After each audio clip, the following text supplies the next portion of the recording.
इसमें जो आरंभ आप करते हैं, आप विशेष रूप से जो आपका जो इसका इंट्रोडक्शन है वो धर्म के विषय पर जी चर्चा करता है, धर्म क्या है। और आपने इसमें धर्म का प्रसंग जो है वो धारयते इति धर्म, ये आपने इसमें लिया है संभव जी। तो इनफैक्ट मेरा ये मानना है संजय जी कि जब तक हम धर्म को नहीं समझेंगे तब तक हम महाभारत क्या रामायण क्या हम किसी को नहीं समझ पाएंगे, क्योंकि इन दोनों को हम धर्म ग्रंथ कहते हैं। और धर्म की व्याख्या, धर्म की व्यापकता नहीं समझने के कारण ऐसा हो जाता है कि हम इन इतिहासों को केवल है ना कि इन्होंने सही किया, इन्होंने गलत किया, अरे ये जातिवाद हो गया, अरे ये स्त्री द्वेष हो गया, उसी में देखकर रह जाते हैं। हम जो प्रोटोगोनिस्ट, जो भी उनके पात्र है, उनकी अगर हमें सही से उनके निर्णयों को समझना होगा, उनके कृत्यों को समझना होगा, तो धर्म को समझना आवश्यक है। धर्म का यूजुअली डेफिनेशन तो रिलीजन करते हैं, परंतु धर्म बहुत ही व्यापक है। और इनफैक्ट व्हाट इज धर्म, धर्म क्या है, इसका मैं डिटेल में पहली पुस्तक में इससे भी ज्यादा मैंने डिटेल में स्टार्ट ही उससे किया है। धर्म का जो रूट शब्द है वो है ध्रुव, और ध्रुव धरती का भी रूट शब्द है, धैर्य सबका रूट शब्द वो है, जिसका डेफिनेशन ही है to sustain and to uphold, धारण करना, इसको हम कहते हैं। और फिर उसका जो डेफिनेशन जो कृष्ण कहते हैं और वही फिर भीष्म भी कहते हैं वो है धारणात धर्मिति आहु धर्मो धारयति प्रजा यह स्यात् धारण संयुक्तम सह धर्म इति निश्चयः। क्योंकि वो धारण करता है इसीलिए उसे धर्म कहा जाता है। किसे धारण करता है? प्रजा को, समाज को। केवल वही जो धारण करता है वो धर्म है। अब धारण करने का अर्थ क्या कि हम that which sustains and upholds. अब आज देखिए कॉर्पोरेट में एक शब्द बहुत प्रयोग किया जाता है उसका, सस्टेनेबिलिटी, सस्टेनेबल गोल्स। और सस्टेनेबिलिटी मतलब वो केवल क्लाइमेट, वातावरण, इसी सब से देखते हैं। हमारी जो कोर दर्शन हमारा रहा है, हम कहते हैं सस्टेनेबिलिटी इज धर्म। वो कार्य जो किसी व्यवस्था को आगे बढ़ते रहने में, प्रगति करने में जो सहायक हो, वो सिद्धांत ही धर्म हो सकता है। क्योंकि इसके साथ भीष्म और कृष्ण ये भी कहते हैं प्रभवार्थाय भूतानाम, लोगों के प्रभव के लिए, उनके निश्रेयस के लिए, उनकी प्रगति के लिए हमने धर्म की व्याख्या की है। और वो सिद्धांत जो प्रगति करने में, आगे बढ़ने में सहायक रूप हो, वो ही केवल धर्म है। अब इस बात को लेकर अगर हम धर्म को समझे तो हमको सारे एक्शंस भी समझ में आते हैं। मैं एक छोटा सा आपको कथा बताती हूँ जो पहले में कवर किया है, पर वो कथा बहुत सुंदर है। ये कथा है युद्ध के 17वें दिन की, और 17वां दिन युद्ध का चल रहा है, और कर्ण और अर्जुन के बीच अब युद्ध होना निश्चित है, क्योंकि बाकी सब तो तब तक दुर्योधन को छोड़ के बाकी सबकी मृत्यु हो चुकी है, शकुनी, दुशासन, ये सब तो जा चुके हैं तब तक।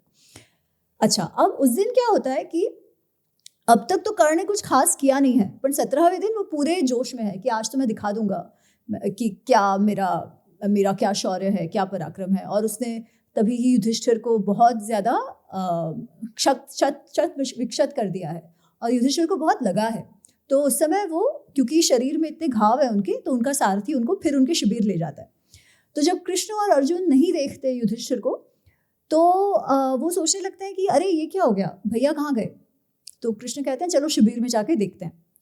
वो जब शिविर की ओर जाते हैं तो युधिष्ठिर को ये लगता है कि अरे ये मुझे अच्छा समाचार देने आए हैं कि कर्ण को मार दिया, क्योंकि उनको इतना लगा है, शरीर में इतनी पीड़ा हो रही है, गुस्सा भी है, क्योंकि कर्ण ने उनको हरा दिया था।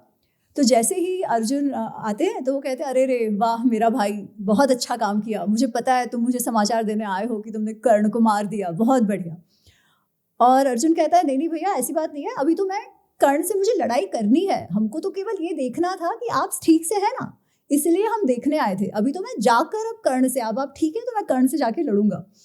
और ये सुनकर युधिष्ठिर बहुत गुस्से में आ जाते हैं, और वो कहते हैं कि मुझे मालूम था, तुम तो कायर हो, तुम तो डरते हो कर्ण से, तुम्हारे जगह पर तो उससे अच्छा मेरा पुत्र घटोत्कच अगर जीवित होता या अभिमन्यु जीवित होता तो वो डट के लड़ते कर्ण से, तुम तो डर गए हो कर्ण से, इसलिए तुम यहाँ पर भाग के आ गए हो, तुम कुछ लड़ना वड़ना चाहते नहीं हो कर्ण से।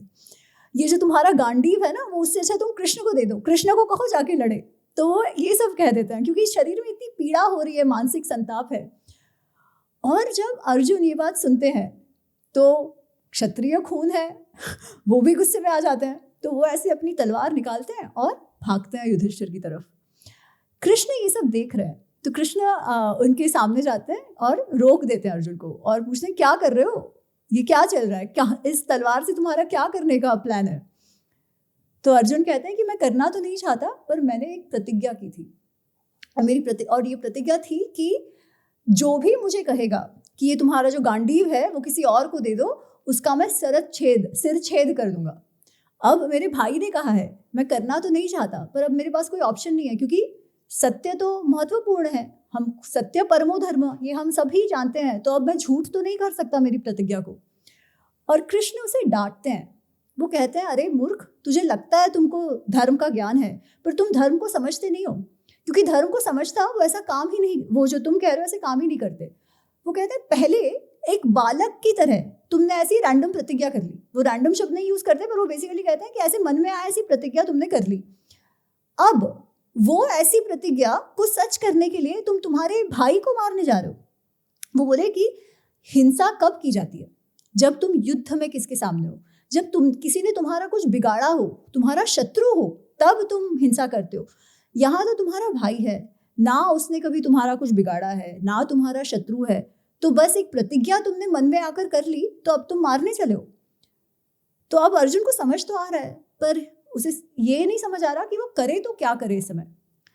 फिर कृष्ण उसे कथा बताते हैं, और ये कथा धर्म को समझने के लिए अत्यंत आवश्यक है। वो कहते हैं, एक ऋषि थे और उन्होंने प्रतिज्ञा कर ली थी कि मैं जो भी बोलूँगा, मैं हमेशा सत्य ही बोलूँगा, सत्य के सिवाय कुछ कभी नहीं बोलूँगा।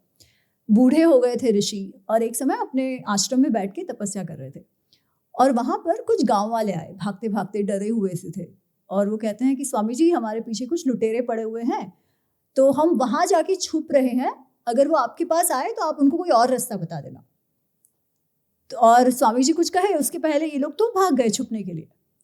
अब पीछे से लुटेरे भी आए और वो भी उस स्वामी जी के पास रुके और पूछे कि आपने देखा गांव वालों को कहीं भागते हुए? अब स्वामी जी क्या करें, सत्य बोले या ना बोले, क्योंकि सत्य तो बोलना था, सत्य परमो धर्म, और उन्होंने तो व्रत लिया हुआ था कि जो भी बोलूंगा सच बोलूंगा। अब क्या करे, ये उनके सामने प्रश्न आ जाता। पर वो कहते हैं, नहीं, सत्य ही धर्म है, हमको तो बताया गया है सत्य ही धर्म है, तो मैं भी सत्य ही बोलूंगा, वैसे मेरा व्रत भी है, मेरी प्रतिज्ञा भी है, सत्य ही बोलना है। तो वो बता देते हैं कि वहाँ है, गाँव वाले वहाँ हैं, वहाँ छुपे हैं। तो डाकू जाते हैं और उनको मार देते हैं। फिर कुछ समय बाद उनका भी देहांत हो जाता है, और वो पहुंच जाते हैं यमराज के पास, और यमराज कहते हैं, इनको नर्क में भेज दो। तो ऋषि गुस्सा हो जाते हैं, वो कहते हैं, अरे ये क्या, मैं तो हमेशा धर्म संगत जीवन जिया है मैंने, और अब इस समय इतने वर्षों की मैंने प्रतिज्ञा निभाई है, और आप मुझे नर्क भेज रहे हो, ये कैसा धर्म है आपका? तब यमराज कहते हैं, और वही बात कृष्ण बताते हैं कि सत्य क्या है, यत भूत हितम तत् सत्यम, जिसमें सभी का भला हो, स्पेशली ऐसे जो निर्दोष हो उनका भला हो, वही सत्य है। केवल सत्य है इसलिए सत्य पकड़ के रखना तो केवल हठ है, तुम जो कर रहे हो वो हठ है, वो सत्य नहीं है। और तभी वो जो मैंने कहा था ना, धारणात धर्मित्याहु, that which allows sustenance, only that is dharma. तो वो सारे एक्शंस, वो सारे कार्य जो कोई भी व्यवस्था को आगे बढ़ाने में मदद रूप सहाय रूप होते हैं, वो ही धार्मिक होते हैं।